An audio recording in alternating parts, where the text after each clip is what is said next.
지금부터 아시아바다 공동체 오션 제404회인지 5회 같기도 하고 정기 세미나를 시작하겠습니다. 오늘 공부할 논문은 이탈리아 해안선에서 대형 해양 쓰레기의 구성과 풍도, 유럽 해양 전략 기본법 내의 첫 번째 기준 평가라는 제목의 논문입니다. 모니터링 오브 비치리트 바이 이거 아니네. 영어 제목을 안 바꿨네. 빨리 넘어가야 돼.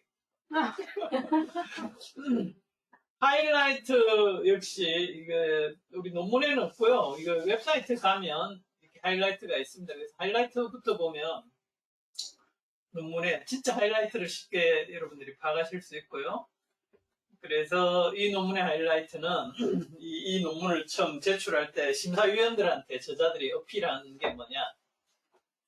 이탈리아 해안선을 따라서 해변 쓰레기 밀도를 나타내는 기준선, 베이스라인을 계산을 했다는 거고요. 그러니까 결론적으로는 100m당 쓰레기가 몇 개나 있다라는 첫 번째 이니셜 어세스먼트를 해가지고 베이스라인을 제공했다는 거고, 쓰레기 종류별로 봤을 때는 일반 쓰레기, 참 저게 좀 거시기한 말인데 어쨌건 우리가 아쿠아컬처나 피셔리 이런 거하고 약간 차별되는 일반 쓰레기가 제일 흔했다.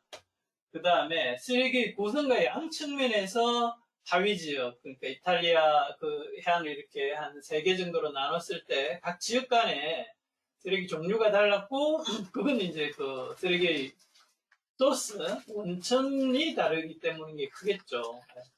그런 것도 확인됐고, 이 결과를 바탕으로 유럽 전역의 조화된 해양 쓰레기 모니터링을 추진하기 위한 노력이 더 필요하다라는 것이 하이라이트가 되겠습니다. 그리고 이제 요약문이 조금 길던데, 이거 역시 파파고의 하이라이트랑 요약이랑 번역을 돌렸는데 오늘은 손댈 게 조금 있더라고요. 거의 손댈 게 없었는데 어쨌든 읽어보면 해양전략 프레임워크 지침, 이게 이제 이 디렉티브가 법이냐 지침이냐 양쪽 다 쓰는데 법이라고도 하고 지침이라고도 할게요. 그냥 결론을 말씀드리면 디렉티브는 그 규정인데 목표를 각 회원국이나 이렇게 알아서 정해가지고 어떤 절차만 규정하는 게 디렉티브고요.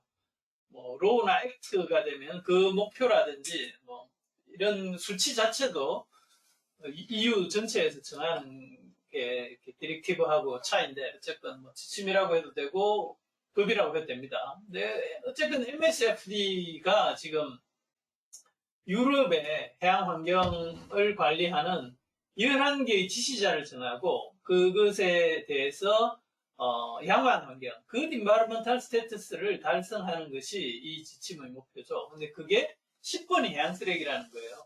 그래서 해양 쓰레기의 특성과 양이 해양과 해양 환경에 해를 끼치지 않는 수준이라고 정의를 했어요. 그러니까 이게 상당히 재밌죠. 쓰레기가 몇 개 이하여야 된다 이런 게 아니고 해를 끼치지 않는 수준이면 된다라는 거죠. 근데 이건 미국의 해양 쓰레기 전략 계획의 목표하고도 동일하죠. Adverse Impact, 부정적인 영향을 예방하고 줄이는 것이 미국도 목표거든요. 그러니까 우리나라는 사실 정부의 목표가 양에 많이 치중되어 있는데 미국과 유럽 공이 해양 쓰레기를 관리하는 데 있어서 중점은 영향이라는 거죠. 해, 네거티브 임팩트 내지는 harm, cause harm을 이렇게 관리 목표로 설정하고 있다는 거고요. 그 다음에 2020년에 당연히 Good Environmental Status가 바로 달성되지는 않았겠죠. 그런데 자기들이 그 한 주기를 돌려본 거거든요. 그 주기에 대해 조금 이따 설명을 드릴게요.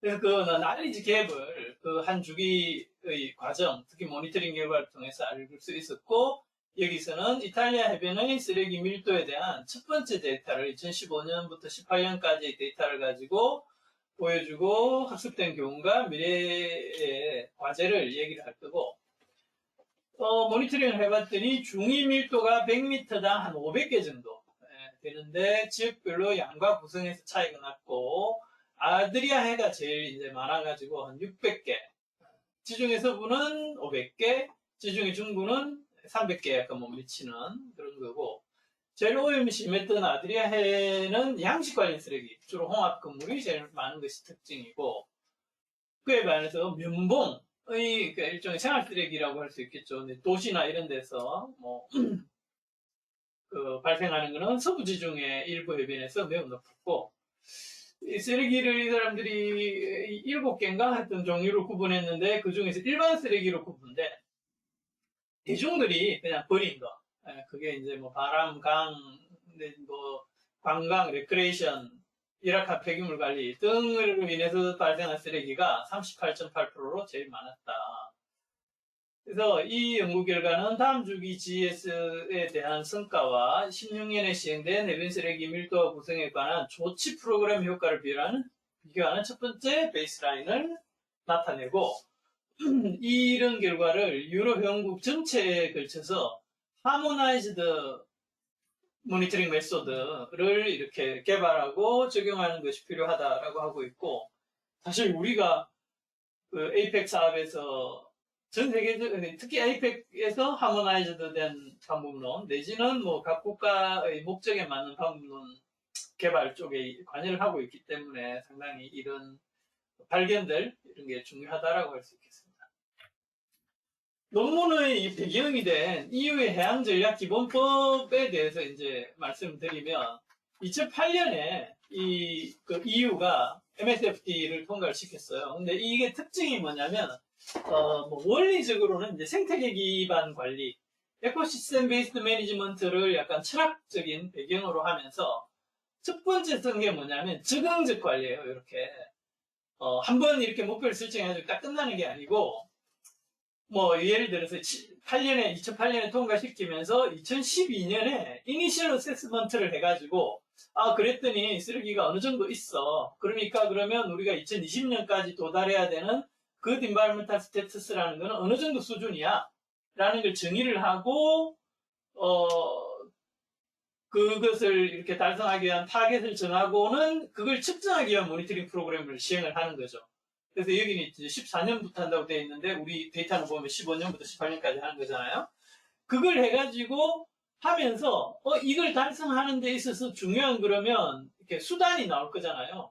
그래서 그 수단을 여기는 이제 15년부터라고 했는데, 우리 본문에서 16년부터 적용한다고 되어 있죠. 그래서 그 모니터링 결과가 바뀔 만한 뭔가 이렇게 조치를 취하는 거예요. 뭐라 그럴까? 뭐 폐허구 같은 거, 이런 거 회수 프로그램을 한다든지, 여기 보면 이제 뭐 플라스틱 디렉티브라든지 포장재에 대한 거라든지 이런 게 많이 나오잖아요.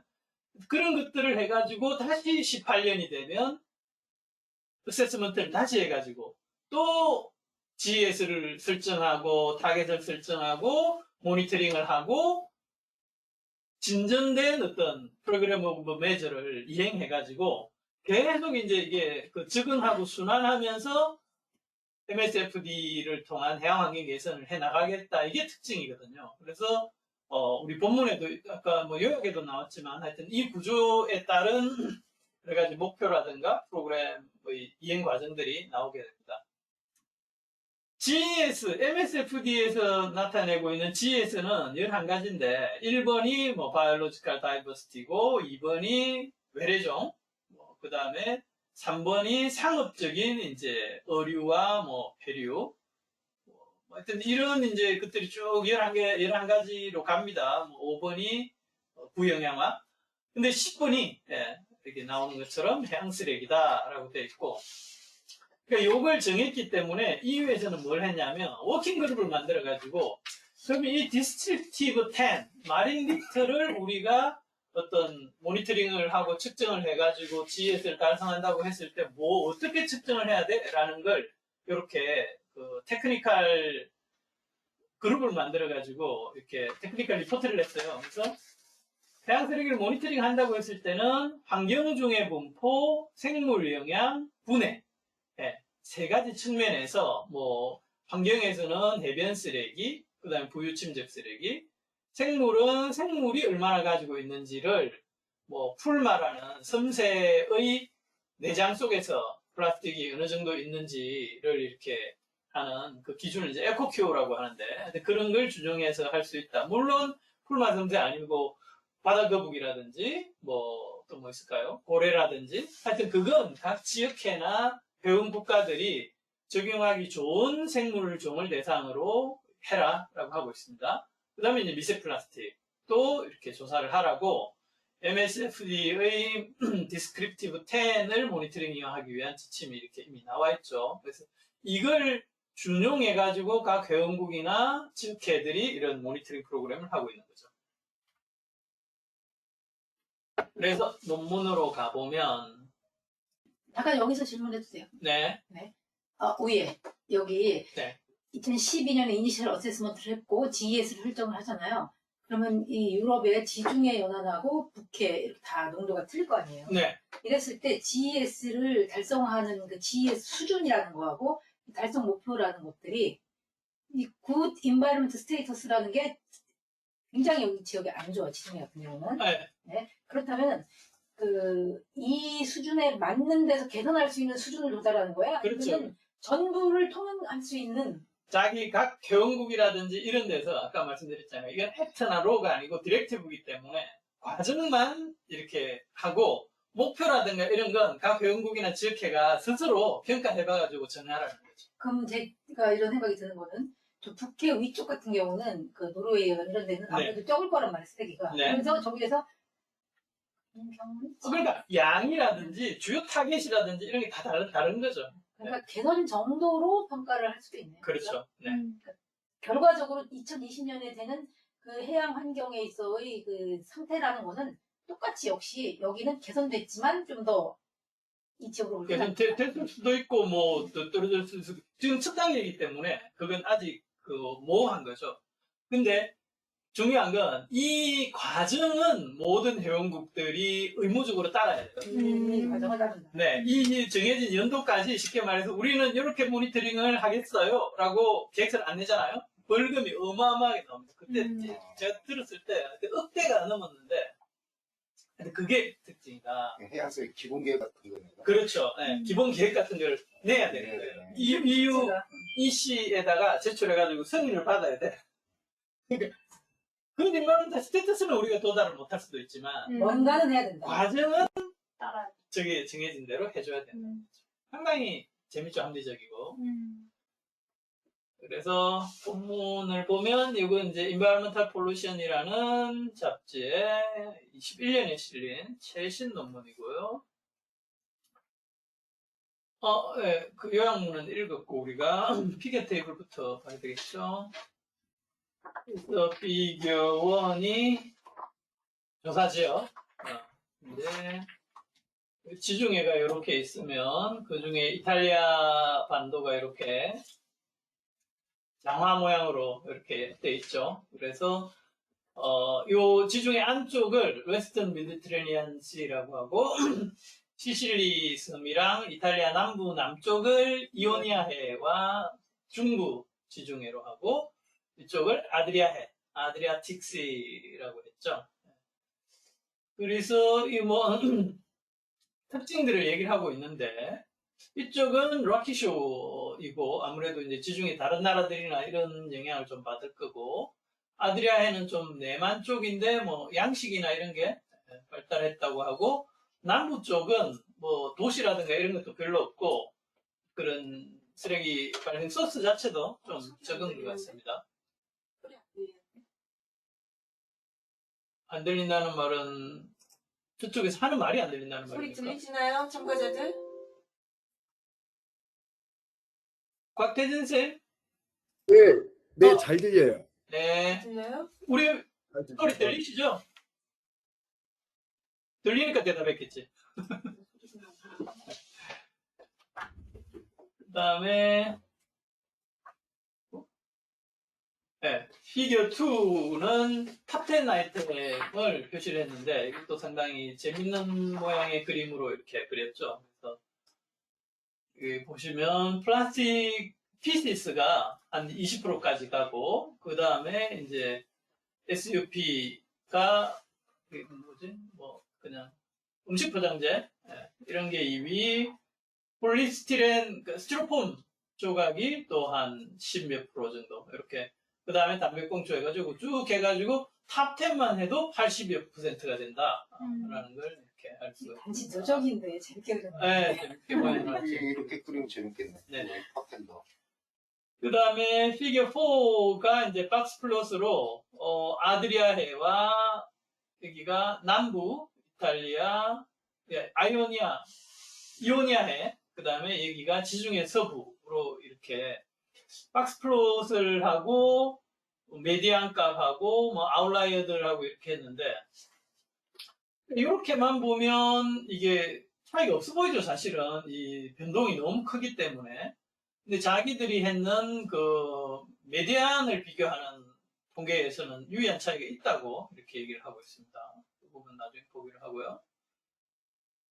그 다음에 쓰레기 종류 구성을 이게 shipping부터 뭐 sanitary, general litter, non-sourced, fly tipped, fishing, aquaculture, agriculture까지 이렇게 나눠봤을 때 글쎄요, 이게 확연한 차이가 있다고 할 수 있을지는 모르겠지만 제가 없어 보이네. 없어 보이죠. 보여요. 네, 없어 보이지만 있다고 이렇게 통계적으로 나중에 얘기를 합니다. 그래서 뭐 그냥 눈으로 봐도 이오니아에는 아무래도 제너럴 리트가 그 이렇게 비중이 높고 웨스턴은 난소스트가 높지만 이게 빨간 걸 보면 아쿠아컬처가 아드리아해가 아주 높은 걸 알 수 있죠. 그런 것들 때문에 차이가 있다라고 얘기를 하고 있고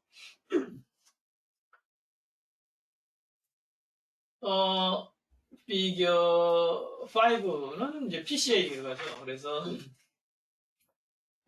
주성분 분석으로 했을 때 1주성분으로 한 45% 정도가 설명되고 2주성분이 16.5% 정도가 설명이 되는데 요 봤을 때 자기들이 이제 본문에 보면 1주성분은 이제 다 같이 영향을 받고 있으니까 이렇게 쭉 깔렸는데 약간 이렇게 세로로 2주성분에 의해서 세로로 뭐 shipping, aquaculture, 뭐 플라이팁, 세니타리 이런 것들이 약간 구분이 되더라라고 하고 있습니다.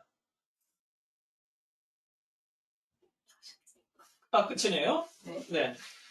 그래서 본문으로 돌아가가지고 휘리릭 보면 MSFD나 GS에 대해서 말씀드렸죠. 마리니트는 디스크립티브 10이다.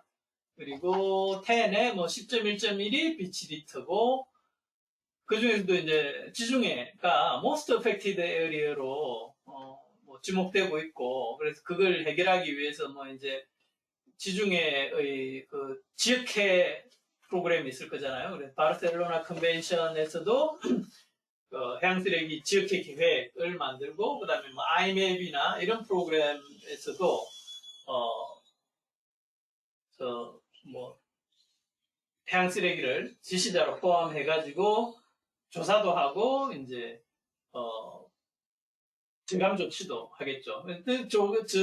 조사 중에서도 특히 이제 Participatory Science Initiative 같은 걸 이렇게 EU에서도 뭐 여러 지역에서나 회원국들이 하고 있고 그런 걸 해봤을 때 이제 뭐 이렇게 아드리아해라든지 뭐 그리스의 일부 지역 뭐 모로코 뭐 이런 데가 하여튼 기존 조사에서 상당히 오염도가 높은 걸로 이렇게 나오고 있다 라고 얘기를 하고 있습니다. 그래서 GS 다시 not cause negative effect가 GS다라는 거고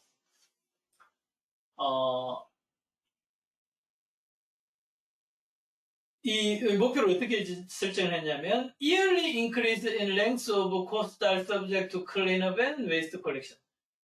그러니까 저걸 하기 위해서 당장 쓰레기를 뭐 몇 톤이었는데 몇 톤으로 줄이겠다 이건 안 되잖아요. 그러니까 출발은 쉽게 말해서 청소와 폐기물 관리가 되는 범위를 점점 늘려가겠다 라는 걸 목표로 했다는 거죠.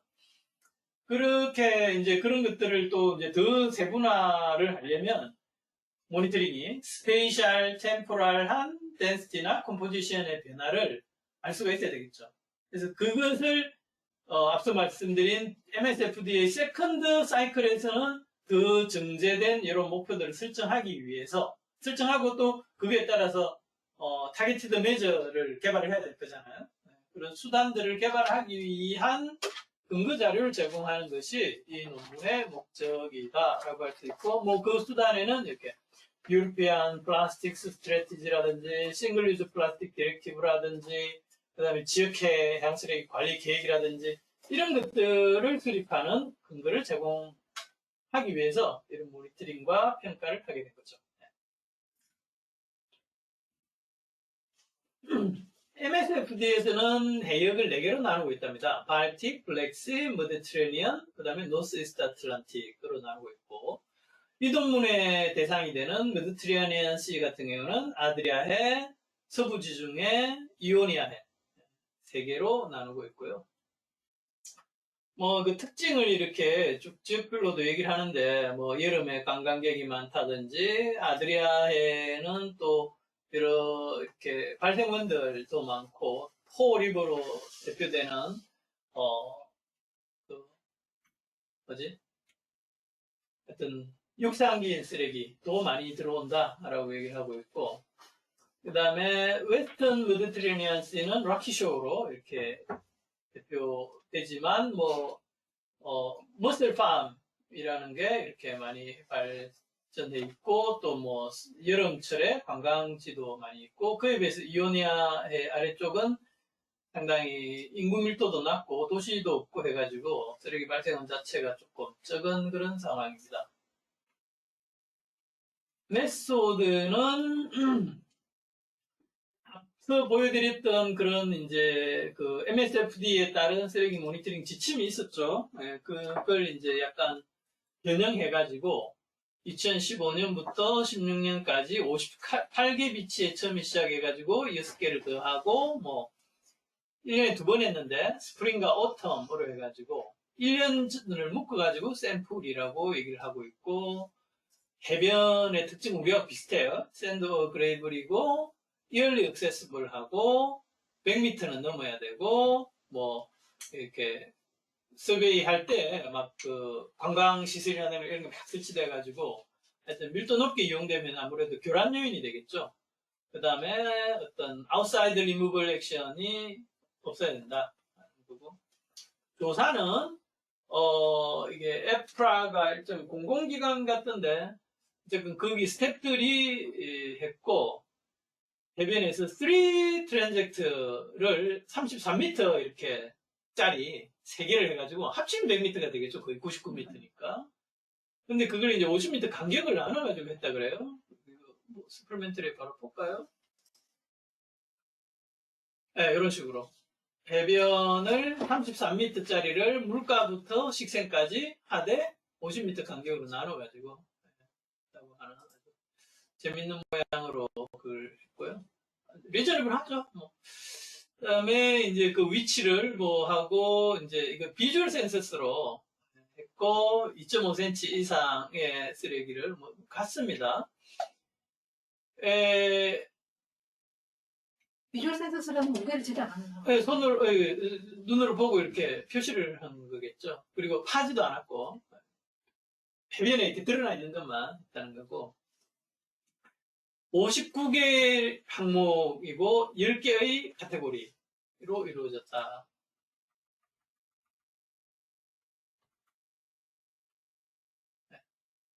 그 다음에 그걸 이제 데이터베이스에 넣어가지고 했고, 익스트림 밸류에 대해서 검증을 해가지고 이게 에러인지 아니면 실제로 쓰레기가 아주 많았던 건지 이렇게 다 검증을 해가지고 썼다 그러고요.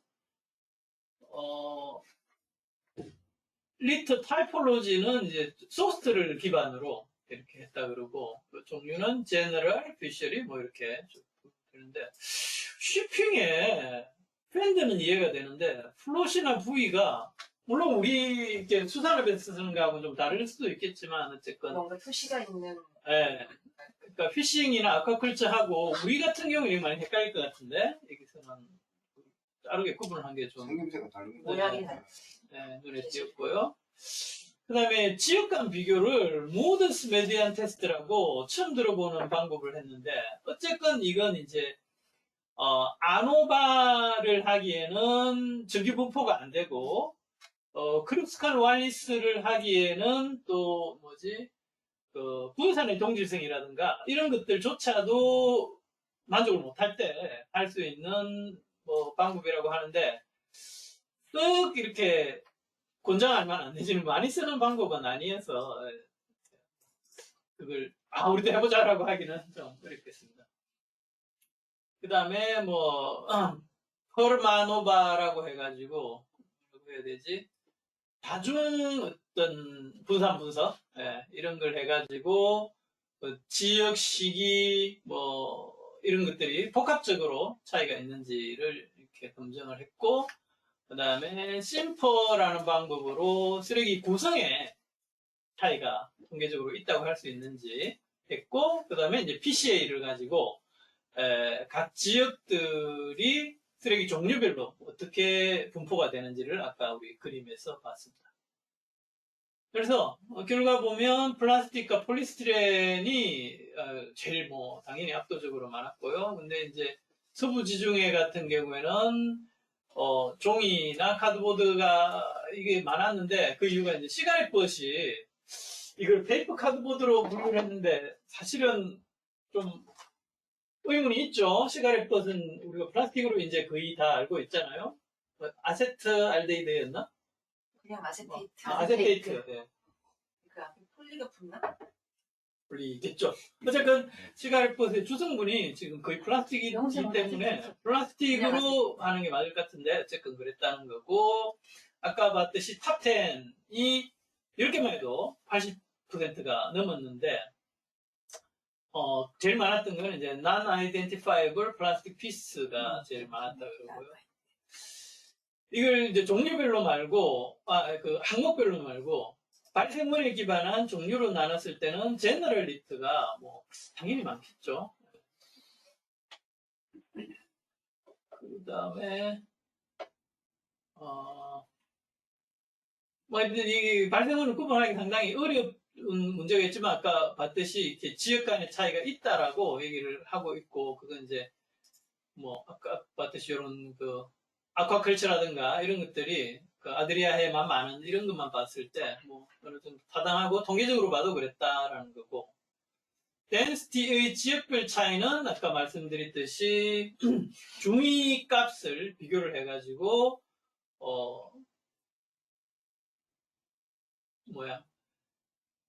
연도나 계절별로는 차이가 없었는데 서브리전 사이에는 차이가 있더라 라고 얘기를 하고 있습니다. 타이폴로지 같은 경우에는 뭐 아까 요 그림 쓰레기 종류 구성으로 해가지고 통계적으로 봤을 때 차이가 있는데 그건 이제 아쿠아컬처 액티비티가 아드리아해에서 제일 높은 값을 보였고 그러니까 미디안이 23이 되는 거죠. 거기에 비해서 뭐 MIC나 그 서부 지중해 같은 경우에는 뭐 이게 뭐지? 그 위에 같은데 어쨌든 적었다라고 하고 있고 뭐 투기 쓰레기 개수도 이렇게 비교를 하고 뭐 세니터리 쓰레기도 비교를 하고 있습니다. 그다음에 계절별로도 보면 뭐 이제 싱글 유즈 플라스틱 아이템이 뭐 이렇게 포스트 시즌에 높았지만 가을에는 담배꽁초가 이렇게 높아가지고 관광객들이 와서 버리고 간 거 뭐 이런 게 남을 거고 그런 것들인데 PCA를 했을 때 이게 아까 그 동그라미가 서로 다르게 구분이 되더라라고 얘기를 하고 있고요. 네, 지역별로 여기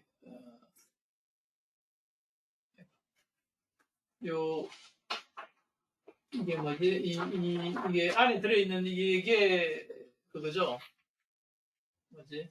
지역을 나타내고 그 지역들이 요 주된 쓰레기 발생원에 따라서 이렇게 묶인다는 걸 이 프로그램을 통해 가지고 그려봐라고 했을 때 다르게 그려지더라라고 얘기를 하고 있습니다. 디스커션으로 가면 말씀드렸듯이 이제 이게 MSFD가 이행된 이후에 그런 타겟을 설정한다든지 할 수 있는 데이터가 없었는데 그것을 이제 설정하는 의미가 컸고 뭐 지금까지는 그러니까 있는 쓰레기를 없애거나 이제 들어오는 걸 예방하겠다 정도가 이제 목표였다면 앞으로는 이 베이스라인이 있기 때문에 expected outcome을 정의를 하기가 더 쉬워지겠죠. 그래서 그게 이제 레퍼런스 포인트가 될 거고 뭐 그런 걸 하기 위해서 6년 모니터링을 하려면 1년에 4번 하고 10% 리덕션을 보려면 6년 동안 1년에 4번씩 조사를 해야 통계적으로 이렇게 파워가 나올 것 같다라는 뭐 그런 연구 결과도 있었다 그러고요. 그 다음에 그 전체적으로 봤을 때 100m에 한 500개 되는 쓰레기는 다른 지중해랑 좀 컴패러블하고 뭐 다른 지역들 결과하고 뭐 어떤 데 스페인 같은 데 비교하면 훨씬 여기가 낮고 근데 뭐 덴마크나 이런 데도 익스트림리 하이한 밸류들이 있었다라고 기존 결과들을 인용을 하고 있고요.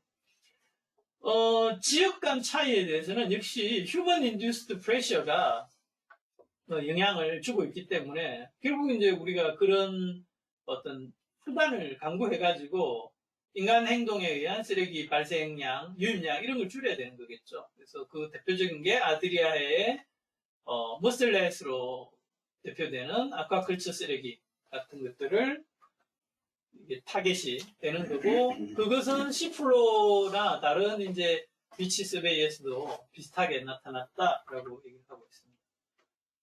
그래서 뭐 이게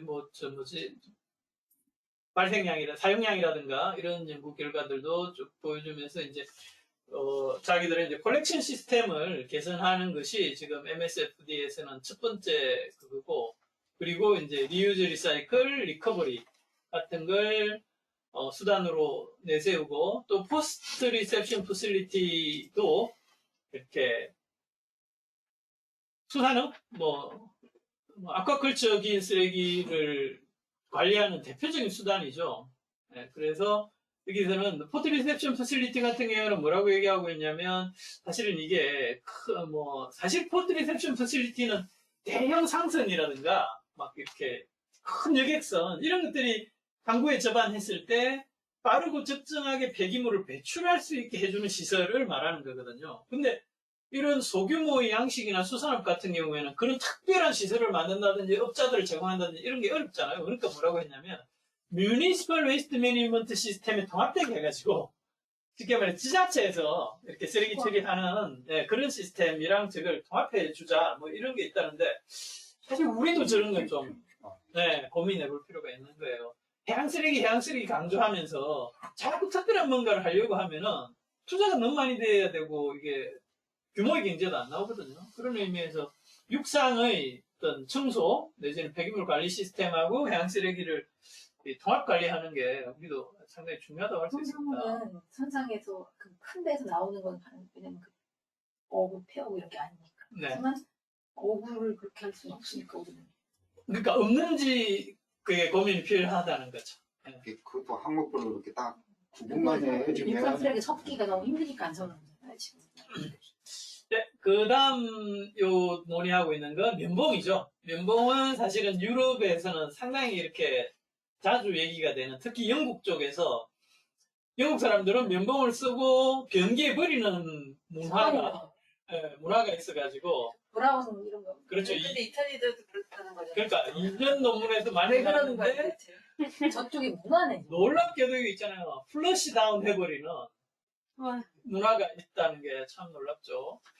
그게 이제 오버플로우가 돼가지고 특히 이제 약간 호우 같은 때 이렇게 오버플로우 돼가지고 되기 때문에 즉 변기를 통해서 그게 빠져나와서 해변에 이르른다는 거죠. 네. 어우! 이렇게. 어쨌든, 그럼이 문제가 되니까, 그걸 이제 바이오디그레이드블로 해야 된다라고 했다가, 하여튼, 그게 법이 무효화됐다가 다시 또 이렇게 되는, 어쨌든, 플라스틱 면봉은 금지하고, 홍보하는 그런 것들을 지금 EU에서는 하고 있는 모양입니다. 그 다음에 우리가 요즘 관심 있는 담배꽁초, 또 상당히 지금 문제더라. 특히 그 해수 관광 시즌 다음에 이건 뭐 해변 이용객한테서 나온 게 그 분명할 거잖아요. 근데 그건 이제 해변 이용객들의 환경 행동이 사실 그게 좀 올바르지 못해서 그런 건데, 특히 이제 이게 메커니컬 클리닝을 하기 때문에 담배꽁초 같은 게 제거가 잘 안 될 거잖아요. 그래서 뭐 해변에서 담배를 못 피게 한다든지 캠페인을 한다든지 이런 것들이 필요하다라고 하고 있고, 우리도 지금 우리 뭐 KTNG 갔다 와가지고 강사님들한테 저는 좋은 프로그램을 제안해 달라고 홍보를 하고 있는데, 네, 당장 좀 고민을 많이 해야 되는 그런 항목이라고 할 일단 수 법을 있습니다. 정해야 돼. 그렇죠. 한번 걸리다가 법이라든지 걸리면은 벌금을 왕창 매기는 거죠. 낚시도 마찬가지. 많이 때릴 때. 앞서 논의했던 이 근본적으로. 소스가 지역별로 차이가 있는데, 물론 이 조사에서도 이 쓰레기 항목 구성 자체가 발생원이랑 이렇게 착착 매치가 되고 그런 게 아니잖아요. 그러다 보니까 하여튼 그게 가지는 한계에 대해서 얘기를 하고 있고, 요즘에 이제 MSFD 그 모니터링 가이드라인을 만들 때 그 갈가니 에달의 보고서에는 쓰레기 종류를 200개로 나눠놨어요. 근데 사실은 200개로 구성된 조사 카드에서 쓰레기를 종류를 찾아가지고 기록한다는 게 굉장히 좀 힘든 일이거든요. 그러다 보니까 이제 아무래도 적줄이게 되는데, 하여튼 그런 게 좀 하모나이즈드라는 측면에서 그런 노력들도 하고 있고, 하여튼 더 필요하다, 그런 얘기를 하고 있습니다. 그다음에 뭐 쓰레기를 줄이는 거에서는 뭐 사람들의 이제 교육 훈련이라든지 인식 정진 이런 것들, 그다음에 프로덕트 디자인 자체를 쓰레기가 안 되거나 재활용이 잘 되게 해야 되는 그런 것들이 필요하다라고 하고 있고, 나머지 결론은 앞에 나왔던 얘기를 이렇게 요약하고 있는데, 핵심은 다음 주기 MSFDA 이행, 그 다음에 EU의 그 플라스틱 스트래티지에 따른 서큘러 이코노미를 달성하고, 그것을 하기 위한 뭐 법적인 수단, 특히 싱글 유즈 플라스틱이나 피싱기에 대한 부분, 그 다음에 모니터링에 있어서 하모나이제이션이 중요하다라고 결론을 맺고 있고, 끝으로 여기 있구나. 아쿠아컬처, 뭐 하여튼 지역별로 어떤 쓰레기가 중요한 게 발견이 됐고, 뉴머리컬 베이스라인이 드디어 나왔다. 이 뉴머리컬 베이스라인을 토대로 관리를 하고, 역시 그 관리의 성과를 모니터링하자라는 것이 논문의 결론이 되겠습니다. 설명드린 내용에 대해서 먼저 질문이 있으실까요? 그 사이즈가 얼마였어요? 500. 500? 네. 미터당? 100m당 500. 네. 미터당? 100m당. 100m당 500. 우리가 100m당 500, 우리보다 훨씬 많은 거 아니에요? 100m당 쓰레기 500개? 우리 비슷해요? 비슷할 거예요. 비슷할 거예요. 428개 이제 100m당인가? 지금 미터당은 우리 한 개거든. 제곱미터당은 예전 모니터링 이런 거 보면 500 비슷한 것 같아요. 또 다른 질문이나 코멘트 난 하실 논문을 못 게. 읽었는데 그 사이트 셀렉션 어떻게 하는 거예요? 이렇게 좀 간격이 좀 비슷한 것 같던데 그렇죠. 이것도 뭐 기준이 나왔나요? 사이트 셀렉션 자체를 아주 시스테매틱하진 않았고, 요 아까 그 크리테리아에 맞춰가지고 우리랑 비슷한 것 같아요. 기준도 비슷하고 분포도 비슷하고. 이게 거리가 얼마나 되는지는 모르겠는데 한번 해보고 싶네. 여기 그 서플리멘터리에 위경도가 다 있거든요. 그러니까 요거 넣어가지고 뭐 QGIS나 이런 데서 재단거리, 뭐 재장거리 이런 거 한번 뽑아가지고 우리랑 한번 비교를 해보면 재밌을 것 같아요. 서플멘터리 나온 김에 그냥 쭉 보면 쓰레기 구성이랑 사이트, 그 다음에 기존 결과의 비교, 별거 없습니다. 제일 중요한 건 앞에 봤던 대변 안에서 트랜잭트를 이렇게 구성했다는 거. 그림 보기가 좋네요. 저렇게 하니까 그러니까요. 이해가 여기가 네. 좋네요. 등간격이네. 50m보다 더 넓으면 안 된다니까. 우리처럼 랜덤은 아니야. 해변이 좁을 경우에는 이제 지금 33m잖아요. 네, 그럼 지금 대충 더하면 100m잖아요. 그렇죠. 그럼 그 중간에 지금 50보다 50보다 적게 적게 간다면 뛰라 이 말이지. 뭐 1m가 될 수도 있고 그렇죠. 아, 해변에 그러네. 50m 이상이 아니네. 이상이 아니라 해변의 적게. 길이가 적게라는 해변의 얘기잖아요. 길이가 100m가 안 되면 더 좁아져야 되겠네. 그러면 어. 저기 실질적으로 보면 폭이 100m가 넘을 수도 있다는 얘기예요. 100m가 넘어야 되죠. 어, 왜냐면 중간에 간격이 들어가야 되니까. 최소 100m. 그래서 최소. 네. 우리나라는 2019년에 640개에서 미터다. 비슷하네. 다른 질문이 있으신가요? 그 전부 사이트가 몇 개였어요? 50, 50개? 58개에다가 네, 6개가 더 추가됐죠. 추가됐죠. 한 번에 진짜 궁금하다. 이탈리아 예, 해안선 두 번. 길이 얼마나 우리보다 길 것 같은데. 그리고 이게 그죠. 8,700km인가 나오는데 우리나라는 선 합쳐서 15,000인데.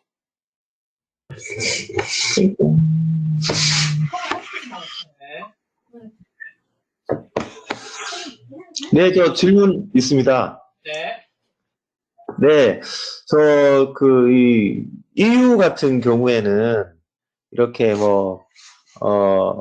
해양 기본 전략이라든가 아니면 이런 쓰레기 분포 조사나 관련된 여러 가지 행동들이 EU 국가들은 좀 이게 단일화된 어떤 프로토콜이나 계획이나 이런 걸로 진행을 할 수 있을 것 같은데, 우리 아시아 태평양 쪽에는 아직 이런 거가 체계적으로 정립되어 있는 건 없는 상태인 거죠? 그렇습니다.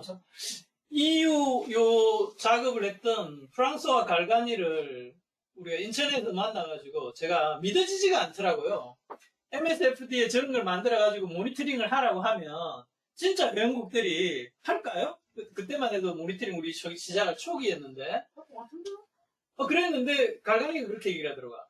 이거 타겟은 각자 정하지만 모니터링 자체는 안 할 수가 없다. 왜냐하면 벌금이 몇십억 단위로 엄청나게 나오기 때문에 무조건 할 수밖에 없다라고 했는데, 교수님 질문하신 것처럼 우리나라나 하여튼 아시아 태평양에 지금 강제하는 건 없어요. 근데 당장 우리나라만 봐도 노팝에 모니터링 결과를 이렇게 계속 제공을 해야 되죠. 안 하면 국제회의에서 엄청 부끄러울 거잖아요. 그런 것들이 네. 좀 약간의 강제성이 있는 약간 수단이고, 그런 것들이 점점 넓어지고 있죠. 아세안에서도 뭔가 로드맵을 만들고, 에이펙에서도 로드맵을 만들고, 지역의 계획 같은 걸 만들면 거기에 모니터링을 하고 그 결과를 이렇게 취합해서 관리하자, 이런 것들이 꼭 들어가기 때문에 회원국 입장에서는 뭐가 됐건 모니터링은 할 수밖에 없는 거예요.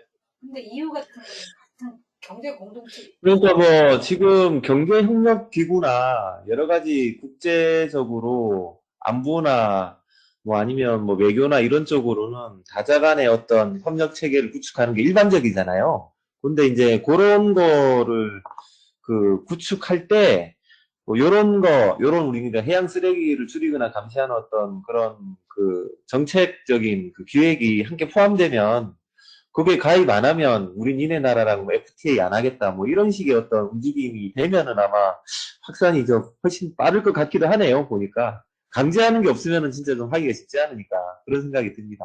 네네. 그래서 사실은 유엔 환경총회에서 새로운 해양 쓰레기 국제 협약을 하자고 하는 게 그런 것들이 요 강제 수단이 되는 거죠. 안 할 수 없게 만드는. 그 정도는 돼야. 네. 컨벤션 이렇게. 네. 적어도 신남방 바다공동체 이니셔티브에서는 통일된 방법으로 하자. 조사를 결과를 통일된 방법으로 우리 같이 해보자 이제부터 이렇게 그거 저 대표님 예를 들어서 그렇게 제안을 우리나라가 했을 때 그건 제안인 거고 뭐 어떤 그 뭐 페널티를 매긴다든가 하는 그런 건 없는 거죠? 네, 없지만 없어요. 그야말로 이니셔티브죠. 모범 사례 네네. 같이 만들자. 선구자. 네. 그런데다가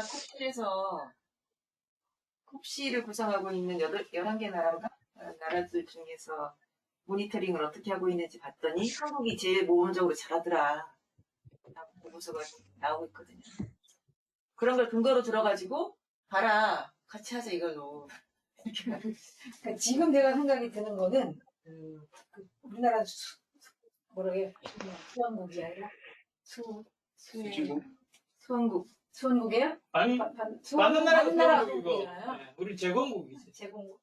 이 정도의 우리 같이 하자고 해서 우리가 지금 가서 인도네시아 해주잖아. 이런 식으로 확산을 시키면은 이게 좀 될까? 예를 들어 기후협약도 뭐 빠져나가고 안 지키는 마당에 이것을 그냥 이니셔티브 정도로 하고 하자 이렇게 되면 안 할 것 같아요. 경제적인 어떤 지원을 하면서 이것을 꼭 해야 된다. 막. 인도네시아 많이 뭐 네. 그러니까 이게 뭔가 좀 솔선수범해가지고 제안한 나라에서 정말 우리가 하고 있는 이런 여러 가지 활동들이 이런 식으로 해보니까 잘 되는 것 같고 너희 나라도 이런 식으로 같이 한번 해보지 않겠냐? 우리나라 해본 거가 굉장히 잘 되는 것 같아 하고 자신 있게 권하고 얘기할 만한 활동들이 진짜 좀 있어야 되겠네요. 이 솔선수범 말고는 우리가 특별히 얘기할 수 있는 게 없는 상태네요, 지금. 모니터링이 그거죠. 솔선수범을 했는데 이제 그거를 다른 나라에 전파를 시켜서 그 나라에서 한 것들을 네, 네, 받아서 논문을 쓰거나 네, 알리거나 이러면 되겠죠? 당장 뭐, 네, 네. 인도네시아부터 우리 곽태진 쌤이 데이터 플랫폼 만들어 주셨잖아요. 데이터가 빨리빨리 올라오고 이것들이 그래서 빨리 된다는 거예요. 인도네시아부터 시작해서 다른 나라들하고 같이 이렇게 해볼 수 있을 것 같아요. 인도네시아, 베트남, 필리핀 이런 거. 그래 다른 나라들이 우리나라도 좀 해줘 이렇게 만드는 거지. 그렇죠. 네. 그게 신남방 바다 공동체 이니셔티브죠. 예. 다 됐다. 이제 다 했네. 처음으로 우리 장정님이 딱 맡아주면 또 국제 기부잖아. 곽태진 쌤 혹시 뭐 질문이나 하시고 싶은 말씀 있으세요? 저도 궁금했던 거가 있긴 했는데 답이 나온 것 같긴 한데 어쨌든 이게 그 첫 번째 데이터 기준을 제시했다 그랬잖아요. 네. 어쨌든 그 유럽 쪽에서 혹시 우리나라도 그런 기준이나 그런 게 있나요? 사실은 우리나라 안에서도. 과거 10년의 결과를 정리를 한 기준이 있는 셈이고요.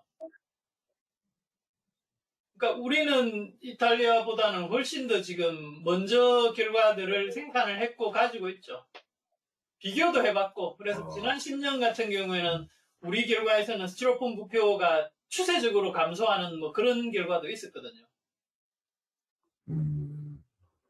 혹시 그리고 그 세계적으로 이제 이런 것들이 이슈가 되던데 보면은 대부분 이제는 해변가, 코스트라인 쪽이었는데 이렇게 뭐 그네라든가 그런 수중 쪽에 대해서는 그런 뭐 이런 밀도 표준을 제시하거나 아니면 이런 밀도를 이렇게 뭐 조사해 보려고 그런 방법론을 시도하거나 그런 거는 없나요?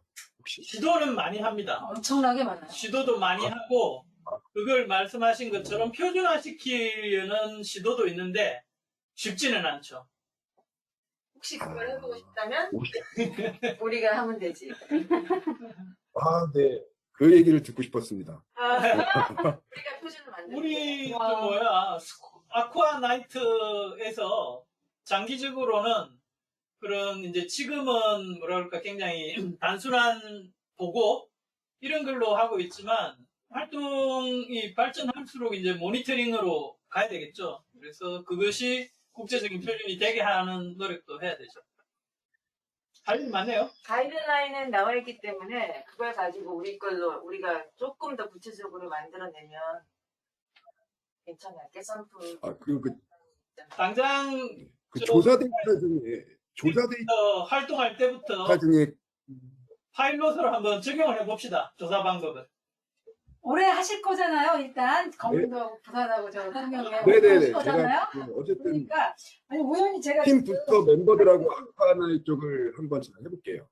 그쪽 네. 그런 거 관련해가지고요. 네. 그리고 하나 더 궁금한 게 이게 그 정점을 많이 했는데 기간도 거의 한 3, 4년을 한 거잖아요. 그러면 이게 한 번씩 정점별 조사를 한 건가요? 1년에 2번씩 이런 것들은? 4년 한 거죠. 1년에 2번씩. 정점별 2번씩이야. 네, 알겠습니다. 네. 너무 재밌게 들었습니다. 네. 그냥 도움이 네. 될까 봐서 말씀을 드리면 제가 1분만 얘기하는 거죠. 그 대형수 2.5cm보다 큰 부유 쓰레기 논문들을 제가 정리하고 있는데 조금밖에 없는 줄 알았는데 지금 그거만 좀 빨리 너무 많이 나와서 옛날에 한 게 좀 너무 부끄러워졌다는 너무 많아요. 그래서 이렇게 많이 있었구나. 특히 지중해는 뭐 엄청나게 많은 그 목시조사를 했더라고요. 남극 쪽에 이렇게 두 군데에서 남극은 그 피터 라이온이라는 분이 많이 해서 한 거고 지중해는 데이터 너무 많을 정도로 많은데 아까 광태진님 말씀하신 거하고 이어서 얘기를 하면 워터 칼럼에 있는 거는 없는 거죠. 해변은 많은데. 그러니까 해변과 어떻게 우유는 많은데 워터 칼럼 같은 경우는 인체 플라스틱 프로리스한 데이터만 있겠죠. 네. 수중에도 그런 데이터 별로 없다. 네. 조사 수요가 많다. 수중조사. 특히 연안 수중 조사는 수요가 많을 것 같아요. 네. 알겠습니다. 네. 그러면 다음 회의가 있어서 오늘 세미나는 이 정도로 마치겠습니다. 수고하셨습니다. 수고하셨습니다. 네, 알겠습니다. 고맙습니다.